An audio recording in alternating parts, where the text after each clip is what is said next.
देश में न मालूम कितने ही मुकदमों की कहानियां आती रहती हैं, लोग सुनते हैं, सुनाते रहते हैं, मुकदमों की कार्रवाई चलती रहती है। लेकिन इसी देश में एक ऐसा मुकदमा था कि जब उसकी सुनवाई होती अदालत में तो इतनी भीड़ हो जाती कि अदालत की कार्रवाई को संभालना मुश्किल हो जाता।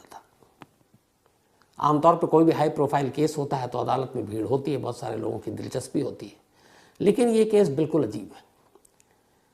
हुगली में एक कोर्ट में एक मुकदमा चल रहा था और जब जब इस मुकदमे की सुनवाई होती, लोगों की भीड़ अदालत की तरफ उमड़ पड़ती। अब भीड़ संभाला नहीं जा रहा है तो आखिर में सरकार ने यह तय किया कि टिकट लगा दो। शायद लोग कम आए अदालत के अंदर, लेकिन लोग उस पर भी पागल। टिकट मतलब अदालत की कार्रवाई सुनने और देखने के लिए आप टिकट खरीद कर अंदर जाएंगे अदालत में, बट लोग कहाँ मानने वाले। टिकट लेना शुरू कर दिया अदालत के अंदर। जब जब तारीख पड़ती उस केस की वो घुस जाते। अब लगा कि ये तो कोई फायदा ही नहीं हो रहा है, लोगों की भीड़ वैसी है, वो पैसे देने को तैयार है मुकदमे की कार्रवाई सुनने के लिए। फिर ये हुआ कि और कैसे रोकें, तो उन्होंने कहा कि चलो उन लोगों को टिकट सिर्फ दी जाएगी जो अंग्रेजी बोलना और पढ़ना जानते हैं, तो कुछ भीड़ कम हो जाएगी। अब इत्तेफाक से उसमें भी इतने लोग हैं कि वो टिकट भी ले रहे हैं और अंग्रेजी बोलना भी जानते हैं और पढ़ना भी जानते हैं। तो बड़ी मुश्किल से इस पूरी अदालत की कार्रवाई कंप्लीट हुई। अब आप सोच रहे होंगे ऐसा कौन सा केस है जिस केस की कार्रवाई को सुनने देखने के लिए लोगों का हुजूम उमड़ पड़ता है, जिस केस की कार्रवाई को सुनने देखने के लिए लोग टिकट खरीदने को तैयार हैं। सरकार शर्तें लगा रही है और वो सारी शर्तें मानने के बावजूद भीड़ कम नहीं हो रही है। तो ये इस देश के एक सबसे अजीब और अनोखे केस की कहानी है। तारकेश्वर मर्डर केस के नाम से भी इसे जाना जाता है। यह कहानी जो है 1872 की है। अंग्रेज़ों की हुकूमत थी, यहाँ पर अंग्रेज़ों का राज था और कहानी कोलकाता से करीब 70 किलोमीटर दूर की है। कोलकाता से करीब 70 किलोमीटर दूर एक इलाका है क्रोमल। इसी क्रोमल इलाके में एक फैमिली रहा करती थी। उस ज़माने में मैं बात कर रहा हूँ 1872 की। तब आम तौर पर लड़कियों की शादी बहुत कम उम्र में कर दी जाती थी। तो एक परिवार था, उस परिवार में एक लड़की थी जिसकी उम्र 13 साल थी। नाम था एलोकेशी। एलोकेशी जब 13 साल की हुई, उनके माता पिता को चिंता हुई कि बेटी की शादी कर दें। रिश्ता ढूंढना शुरू किया और जल्द ही उन्हें एक लड़का मिला जो अच्छा खासा पढ़ा लिखा था, कोलकाता में नौकरी कर रहा था।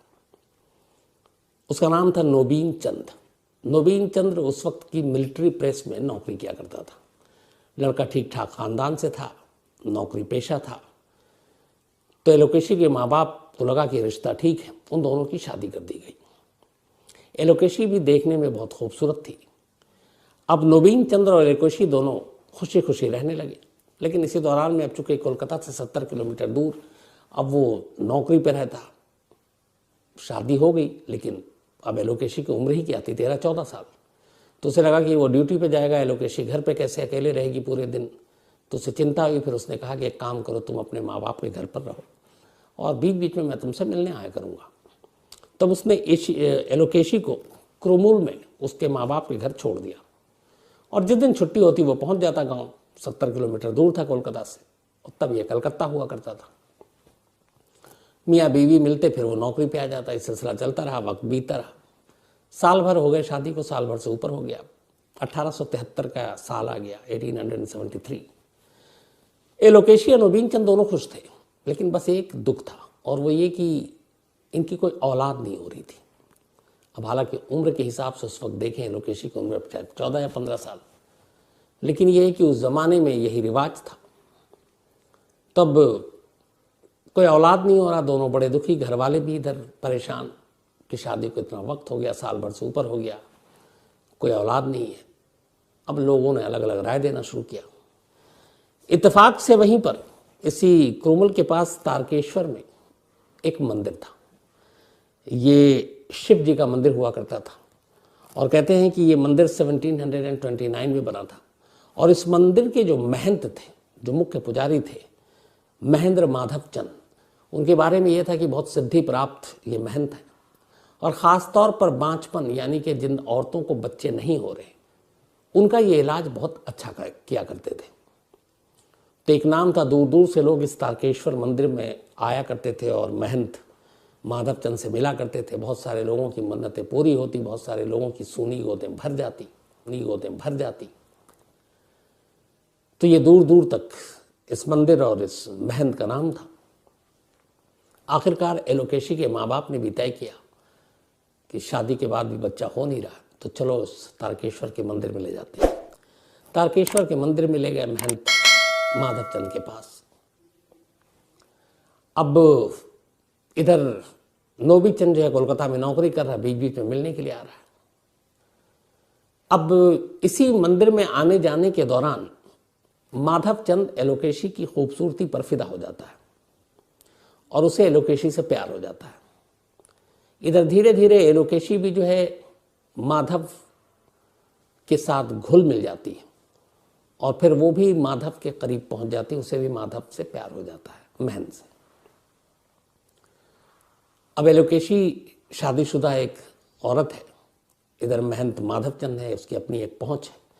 उधर एक मिलिट्री प्रेस में काम करने वाला नोबीचंद वो कोलकाता में नौकरी कर रहा है। अब ये सारी कहानियां चल रही हैं। अब खुलना मिलना ज़्यादा हो गया। वो बांझपन दूर करने और इलाज के नाम पर महंत माधवचंद एलोकेशी को हमेशा बुलाने लगा, अकेले बुलाने लगा, एकांत में ले जाने लगा। धीरे धीरे ये बात गांव में छुपी नहीं। अब लोग इस पर बातें करने लगे कि महंत माधवचंद की खास नज़र है एलोकेशी पर, उसकी खूबसूरती वैसी ही थी। अब जब नोबीचंद कोलकाता से गांव आता तो लोग कानाफूसी करते और धीरे धीरे उसके कानों तक ये बात पहुंची कि उसकी बीवी और महंत के बीच में कुछ ना कुछ पक रहा है। ये बात उसे परेशान करने लगी। अब वो क्या करे। इसी दौरान में उसने वो अपनी बीवी से बहुत प्यार करता था और उसे यकीन नहीं हो रहा था, लेकिन लोग बातें कर रहे थे। आखिरकार उससे रहा नहीं गया तो उसने एक दिन तय किया कि वो अपनी बीवी से सच्चाई जानने की कोशिश करेगा और उसने एलोकेशी से पूछ लिया कि बताओ कि ये जो लोग बातें करते हैं महंत माधवचंद के साथ तुम्हारे रिश्तों के बारे में, कितनी सच्चाई है। एलोकेशी उसे सच बता देती है, कहती कि हाँ मुझे मालूम नहीं ये सही है या गलत है, लेकिन मैं मोहित हो गई और हम दोनों के बीच में रिश्ते हैं। अब ये सुनने के बाद चूंकि नोबीचंद उससे बेहद प्यार करता था, उसे लगा कि शायद उसकी गलती है। वो तय करता है कि अब अपनी पत्नी को लेकर वो कोलकाता चला जाएगा, इस गांव से दूर, ताकि महंत से वो दूर हो जाए। लेकिन इधर महंत के लोग जो थे एलोकेशी के ऊपर नज़र रखते थे, वो जो उसके आसपास के लोग थे वो दबंग टाइप के थे। तो उन्हें पता चल गया कि अगले दिन नोबीचंद अपनी पत्नी को लेकर जा रहा है कोलकाता। महंत माधवचंद ने आदेश दिया कि किसी भी कीमत पर एलोकेशी उसके साथ न जा पाए। गांव के बाहर महंत के लोगों ने रास्ता रोक लिया। जब रास्ता रोका और फिर जाने से रोका, फिर मारपीट करने लगे, तो नोबीचंद को बहुत गुस्सा आया। अचानक गुस्से में उसने एक हसिया उन्हीं से लड़ाई झगड़े के दौरान छीनी और उसी हसिया से अपनी पत्नी एलोकेशी का गला काट दिया, गर्दन बिल्कुल धड़ से अलग कर दिया, ये कहते हुए कि मैंने तुमको इतना प्यार किया और तुम्हारी वजह से आज ये है कि हर तरफ बदनामी हो रही है, लोग कीचड़ उछाल रहे हैं हमारी इज्जत पर कि तुम्हारी पत्नी का किसी और के साथ रिश्ता है, किसी को मुंह दिखाने लायक नहीं रहा। और ये कहकर उसने मार दिया। जब उसने उसका गला काटा तो जो महंत के लोग थे वो देखकर घबरा गए, वो वहाँ से भाग गए। लेकिन गला काटने की थोड़ी देर के बाद गुस्सा शांत हुआ और नोबीचंद को लगा कि वो उसने गलती कर दी। उसने अपनी मुर्दा बीवी के पास बैठकर रोया, माफ़ी मांगी, बोला मैंने शायद गलत किया, गलती तुम्हारी नहीं उस महंत की है। उसे अपनी गलती का एहसास हुआ। वो सीधा वहाँ से उठता है और नज़दीकी पुलिस स्टेशन पहुँचता है और जाकर वो हंसिया भी हवाले करता है और कहता है कि मैंने अभी अभी अपनी बीवी का कत्ल किया है। इकरार जुर्म कर चुका था। पुलिस उसे पकड़ती है, लाश बरामद कर लेती है। अब इसके बाद ये मामला पुलिस से होते हुए अदालत में पहुंचता है और यहीं से कहानी शुरू होती है। कहानी ये थी कि इससे पहले हुआ ये कि जब अंग्रेज़ यहाँ पर आए तो 1857 का आपको याद होगा एक जो क्रांति आंदोलन हुआ था, उस वक्त एक बात फैली थी कि बहुत सारे अंग्रेज़ों के इसमें भारतीय सैनिक भी थे कि जो कारतूस इस्तेमाल किया जा रहा है, जो अंग्रेज़ कारतूस इस्तेमाल कर रहे हैं, उसमें गाय की चर्बी को इस्तेमाल किया जाता है और उस कारतूस को इस्तेमाल करने का तरीका ये होता था कि पहले मुंह से उसको खोलते थे, फिर गन में लोड करते थे, फिर फायर करते थे। तो जब ये बात पता चली तो बहुत सारे लोग, उनकी भावनाएं भड़की। जितने भी हिंदू सैनिक उसमें शामिल थे अंग्रेज़ों की टुकड़ियों में, उन्होंने इसका विरोध करना शुरू कर दिया, आंदोलन करना शुरू कर दिया, क्योंकि उससे उनका धर्म भ्रष्ट हो रहा था। धीरे धीरे ये चिंगारी फैलती गई और इसमें यह हुआ कि बहुत सारे लोगों ने अंग्रेज़ों के खिलाफ बगावत कर दी। बहुत सारे जगहों पे अंग्रेज़ों के खिलाफ एक तरह से उनको निशाना बनाया गया। तब अंग्रेज़ों को पहली बार ये एहसास हुआ कि यहाँ बाकी चीज़ तो कर सकते हैं, लेकिन अगर किसी की धार्मिक भावनाओं को भड़का कर कुछ करें तो फिर क्रांति हो सकती है। तो उन्होंने इन चीज़ों को वापस लिया। लेकिन इसी दौरान एक और चीज़ हुई थी। जब अंग्रेज़ यहाँ आए तो आने के बाद उन्होंने यहाँ पर 1860 में ही आईपीसी यानी इंडियन पीनल कोड लागू कर दिया था। अब इंडियन पीनल कोड के तहत तमाम कौन कौन से क्राइम होंगे, किस कैटेगरी में आएंगे, उसके लिए क्या सज़ा होगी, ये सारी चीज़ें उन्होंने यहाँ के हालात को देखते हुए कर दिया। अब 1857 की क्रांति उन्हें याद थी कि कैसे कारतूस में अगर गाय की चर्बी को लेकर लोगों ने विरोध किया, और उस वक्त मंगल पांडे ने तो एक अंग्रेज़ अफसर के ऊपर गोली ही चला दी थी इसी चीज़ को लेकर। तो अंग्रेज़ों को इस बात का एहसास हो गया था। अब लेकिन ये हुआ कि इस दौरान में उन्होंने आईपीसी लागू कर दी, क्योंकि उन्हें अब देश चलाना और लॉ एंड ऑर्डर भी देखना है। तो इस आईपीसी में अलग अलग सारे सेक्शन रखे। एक सेक्शन था जो फिर कहीं ना कहीं अंग्रेज़ों पे ही बात हो रही थी कि इसको हटाओ, नहीं तो फिर लोग विरोध करेंगे। लेकिन उस वक्त के जो भी करता धरता थे उन्होंने कहा नहीं, ये रहेगा, और वो था आईपीसी सेक्शन 497। 497 जो था वो एडल्ट्री से जुड़ा हुआ था। एडल्ट्री का मतलब ये कि अगर एक शादीशुदा औरत के साथ किसी और का रिश्ता है तो फिर वो जुर्म की कैटेगरी में आएगा और उसके लिए बाकायदा सज़ा का प्रावधान है। लेकिन यहाँ पर अगर एक एडल्ट्री होती है, किसी शादीशुदा महिला के साथ रिश्ता होता है, तो यहाँ पर पीड़ित जो है, विक्टिम, वो लेडी नहीं होगी बल्कि उसका पति होगा। पीड़ित जो है, विक्टिम, वो लेडी नहीं होगी बल्कि उसका पति होगा। तो ये कानून आया। अब इसको लेके बड़ा वो हंगामा हो रहा था, क्योंकि हमारे यहाँ ये था कि इससे उलट था, एडल्ट्री में सज़ा हो ऐसा इससे पहले नहीं था। लेकिन धीरे धीरे अभी लोगों को पता नहीं था, इसलिए इसका फैल भी नहीं रहा था मामला, गुस्सा भी नहीं होते। लेकिन तभी 1873 में ये केस कोर्ट में पहुंचता है और ये एडल्ट्री कानून तब सुर्खियों में पहली बार आता है। इस एक केस की वजह से पूरा कानून कैसे चपेटे में आता है, ये उसकी कहानी है। तो अब इस मामले में नोबीचंद को गिरफ्तार किया गया, कोर्ट में पेश किया गया। जब कोर्ट में पेश किया गया तो फिर जो नोबीचंद की तरफ से वकील थे, वोमेश चंद्र बैनर्जी, ये एक बहुत होनहार वकील थे। कांग्रेस के ये संस्थापक भी थे और कांग्रेस के प्रेसिडेंट भी रहे, पर उस ज़माने में बहुत ही धुआंधार वकील हुआ करते थे। तो वोमेश चंद्र बैनर्जी ने नोबीचंद का केस लड़ा और उन्होंने ये कहा कि नोबीचंद ने कत्ल किया, इकरार किया, लेकिन नोबीचंद विक्टिम है। उन्होंने कहा असली गुनहगार जो है वो है महंत माधव चंद्र, क्योंकि उसने नोबीचंद की बीवी के साथ रिश्ते बनाए और उसकी वजह से नोबीचंद की इज्जत दांव पर लगी, लोग हंसने लगे। और नोबीचंद ने यह कत्ल इसीलिए किया क्योंकि महंत माधव चंद के साथ रिश्ते थे। अगर ये ना होता तो शायद कत्ल की नौबत ना आती। और फिर उन्होंने इसी केस को उठाया और कहा कि ऑलरेडी एडल्ट्री कानून है 497, तो उसके तहत महंत माधव चंद पर भी ये केस बनता है। अब पहली बार ये चीज़ सामने आई, और जो मैंने आपको शुरू में बताया कि हुगली के कोर्ट के बाहर लोगों की भीड़, टिकट देकर अदालत की कार्रवाई, मुकदमे की कार्रवाई सुनना, यहाँ तक कि फिर उससे भी नहीं हुआ तो फिर अंग्रेज़ी बोलने और पढ़ने वाले को अदालत के अंदर जाने देना, सिर्फ ये इस केस की वजह से था। अब मुकदमा शुरू हुआ पहली बार अनोखा कि एक कत्ल का मुकदमा है, आरोपी कह चुका है कि मैंने कत्ल किया है, और एक दूसरे सेक्शन में, एडल्ट्री के सेक्शन में, एक तारकेश्वर मंदिर का ताकतवर पुजारी महंत माधवचंद, उसके खिलाफ केस। महंत माधवचंद को भी गिरफ्तार कर लिया अंग्रेज़ों ने। अब ये मुकदमा चला। उस वक्त जूरी सिस्टम हुआ करता था हमारा, एक अंग्रेज जज हुआ करते थे, बाकी जूरी मेंबर जो लोकल होते थे। लोअर कोर्ट में ये पूरा मामला चला, पूरी जूरी मेंबर के सामने ये सुनवाई चलती रही, और आखिर में ये फैसला हुआ कि नोबीचंद पीड़ित है इस केस में, कातिल नहीं है। उसने अपनी पत्नी का कत्ल इसलिए किया क्योंकि उसकी पत्नी को किसी और ने अपने जाल में फंसाया और इसकी वजह से उसकी घरेलू जिंदगी बर्बाद हो गई, इसलिए उसे सज़ा नहीं मिलनी चाहिए। ये जूरी का फैसला था और इसमें असली मुजरिम जो है वो माधवचंद महंत है। जूरी ने यह पूरा फैसला सुनाया, लेकिन जूरी के इस फैसले से जो जज थे वो सहमत नहीं।